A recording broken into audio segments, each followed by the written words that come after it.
टिप्पणी भी क्या कुछ, लेकिन सबसे पहले क्या आपको लगता है राजेश बादल जी कि ये योजना अब वापस नहीं होगी? धन्यवाद राजीव जी।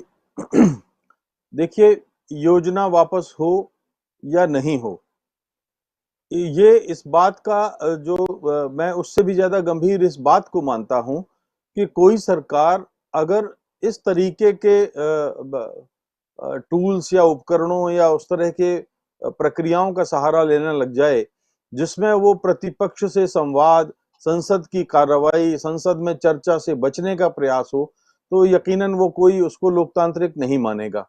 अब भारतीय सेना की जो धाक और प्रतिष्ठा है, वो संसार में दूसरे तीसरे नंबर की है। वो चुनिंदा सेनाओं में से एक है।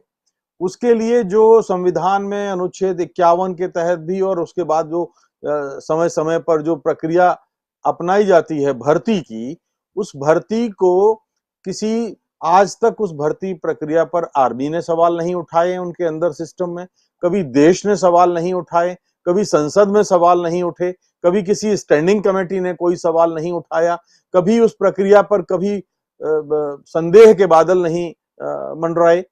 और अचानक आप उस प्रक्रिया को एक तरफ पुड़िया बना के रख देते हैं और भारतीय सेना को, जैसे कि मैं कहता हूं कि भाई बेरोजगारी एक बहुत बड़ी समस्या है इस देश में, खासतौर पर इस देश में, जबकि एक दुनिया संसार की 120 करोड़ की नौजवान आबादी में से 20 करोड़ की आबादी हिंदुस्तान में है, तो बेरोजगारी दूर करना यहाँ पर एक किसी भी सरकार का इन दिनों जो पहला फर्ज होना चाहिए। लेकिन अफसोस की बात यह है कि बेरोजगारी दूर करने का कोई प्रयास उस तरह से अभी तक नहीं हो रहा है। लेकिन भारतीय सेना में मेरी नजरिए से, मेरे दृष्टिकोण में, ये रोजगार के लिए आप सेना के दरवाजे नहीं खोलते हैं। भारतीय सेना में जाने का मतलब एक जज्बे के साथ, एक देशभक्त भारतीय हिंदुस्तानी होने के नाते आपको उसमें शामिल होना होता है। ये अगर कोई भी सरकार, निर्वाचित जनप्रतिनिधि अपने मन में ये भ्रम पाल के रखता है कि वो बेरोजगारों को मौका दे रही है, तो वो सबसे बड़ी गलतफहमी में है। दूसरी चीज ये है कि देखिए, मैंने अभी कहा कि ये सरकार संवाद नहीं करती। नोटबंदी पर इन्होंने संवाद नहीं किया, प्रतिपक्ष से संवाद नहीं किया, संसद में चर्चा नहीं की, तालाबंदी किया तब संवाद नहीं किया, और भी अनेक मसले हैं जिसपे कभी कोई चर्चा नहीं की। तो अब ये नई प्रक्रिया जो आप लाए हैं, नई प्रक्रिया को कहां अप्रूवल मिला है? ये भी संसद में नहीं हुआ है। आज 70-75 साल में भारतीय सेना की देश की सुरक्षा के नजरिए से उसकी भर्ती प्रक्रिया आप बदल रहे हैं। आप ये क्यों नहीं सोचते? इस बात की क्या गारंटी है कि जो 3 लाख लोग 4 लाख में से 4 साल के बाद बेरोजगार आप कर देंगे, जो ओवर एज हो जाएंगे, जो सड़क पे आ जाएंगे, वो नक्सलाइट नहीं बन जाएंगे? इसकी क्या गारंटी है कि वो आतंकवादी नहीं बन जाएंगे? इसकी क्या गारंटी है कि वो भाड़े पर किराए के अपराधी नहीं बन जाएंगे? इसकी क्या गारंटी है कि वो पैसा लेकर के और चुनाव के दिनों में काम नहीं करेंगे किसी पॉलिटिकल पार्टी के इशारे पर? इसकी क्या गारंटी है कि वो ईवीएम मशीनें नहीं लूटेंगे? जबकि वो आधुनिकतम हथियारों से ट्रेनिंग ले चुके हैं। तो ऐसी स्थिति में आप ये भी देखिए कि जब 4 साल वो ट्रेनिंग लेंगे, तो वो भारतीय सेना के सर्वाधिक संवेदनशील इलाकों में, जंगलों में जा चुके होंगे, पहाड़ों में जा चुके होंगे, समंदर की सीमाओं पे जा चुके होंगे, रेगिस्तान की सीमाओं पे जा चुके होंगे, और उसके बाद कोई दुश्मन देश उन पर डोरे नहीं डालेगा, इस बात की क्या गारंटी है? तो ये तमाम आशंकाएं, और सबसे बड़ी जो खास बात है वो ये है कि अगर 4 साल के बाद आप उनको खारिज करते हैं 3 लाख लोगों को, तो इसका मतलब उनके प्रशिक्षण, अपने ही प्रशिक्षण को आप खारिज करते हैं, अपने ही पैमाने को आप खारिज करते हैं। क्योंकि किस आधार पर आप पहले दिन, यानी आज जब 4 लाख लोगों को चुनेंगे, तो किस आधार पर उनको चुनेंगे? कितनी बड़ी, आप देखिए कि कितना बड़ा एक छेद है ये इनकी भर्ती प्रक्रिया में, कि और अफसोस की बात यह है कि जिन सेना नायकों पर हम गर्व करते हैं, वो इस तरह से राजनीतिक